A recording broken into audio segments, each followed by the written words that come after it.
Waraxmatullaahi tacaala wabarakaatu. Waa ina salaam asxaabi dhammaan meel walba aad joogtaan si walba maqalkayga iyo muuqaalkayga uu idiin soo gaarayo.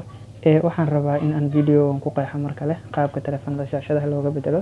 Haatan waxaan gacantayda ku jiraa taleefan J2 Pro ah. Waxaan rabaa shaashadda inaan ka beddelo. Waxaan u badiyay in uu shaashadda ka ciladaysan yahay, balse waa ogaanaynaa in uu shaashad u baahan yahay in kale.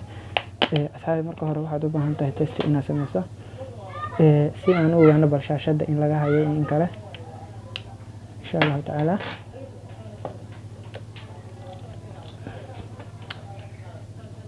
Marka hore bal waxaan ogaanaynaa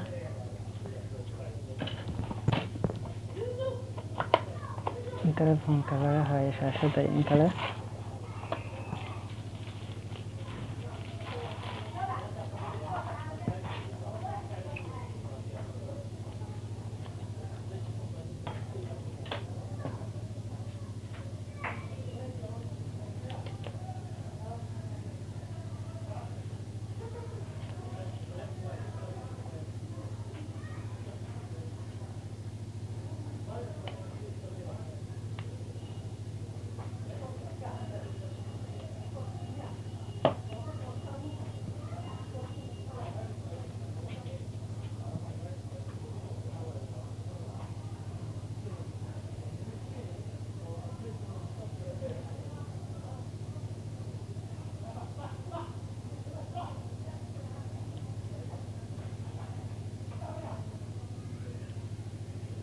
Oo soo kacaya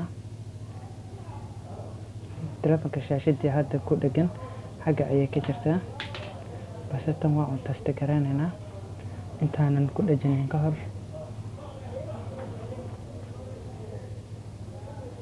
Ayaan baroobeynayna hadda way caddahay in shaashaddu u baahan yahay.